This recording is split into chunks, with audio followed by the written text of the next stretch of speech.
የሐዋርያት ሥራን ማን ጻፈው? የሐዋርያት ሥራ በመባልም የሚታወቀው የሐዋርያት ሥራ መጽሐፍ የተጻፈው በሉቃስ ነው።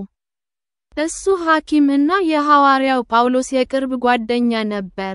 በተጨማሪም ሉቃስ የሉቃስን ወንጌል በመጻፍ የሐዋርያት ሥራን የወንጌሉ ቀጣይ ክፍል አድርጎታል።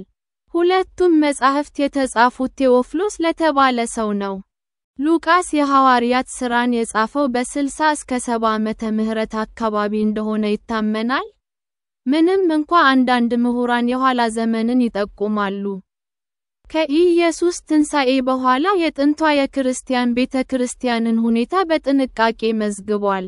ጽሑፉ ከጳውሎስ ጋር በተጓዘ ሰው እንደተጻፈ የሚደግፍ ስለ ቦታዎች፣ ልማዶችና ክንውኖች ዝርዝር ዕውቀት ያሳያል። የግሪክ የአጻጻፍ ስልቱ የተወለወለ ትምህርቱንና ክህሎቱን ያሳያል። የሐዋርያት ሥራ የሚያተኩረው በመንፈስ ቅዱስ ሥራና በወንጌል ስርጭት ላይ ነው። በኢየሩሳሌም ተጀምሮ ወደ ይሁዳ፣ ሰማርያ እና የምድር ዳርቻዎች ይሄዳል። ዋናዎቹ ሰዎች ጴጥሮስ፣ ጳውሎስ፣ እስጢፋኖስ እና ፊልጶስ ይገኙበታል። መጽሐፉ ስደት ቢደርስባትም የጥንቷ ቤተ ክርስቲያን አንድነትና እድገት አጉልቶ ያሳያል። የሉቃስ ዓላማ የአማኞችን እምነት ማጠናከር እና የእግዚአብሔር ዕቅድ በሐዋርያት በኩል እንዴት እንደቀጠለ ማሳየት ነበር።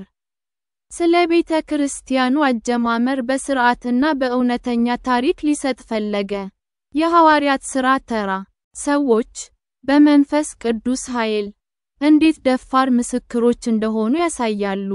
የክርስትናን መሠረት ለመረዳት ጠቃሚ መጽሐፍ ሆኖ ይቆያል።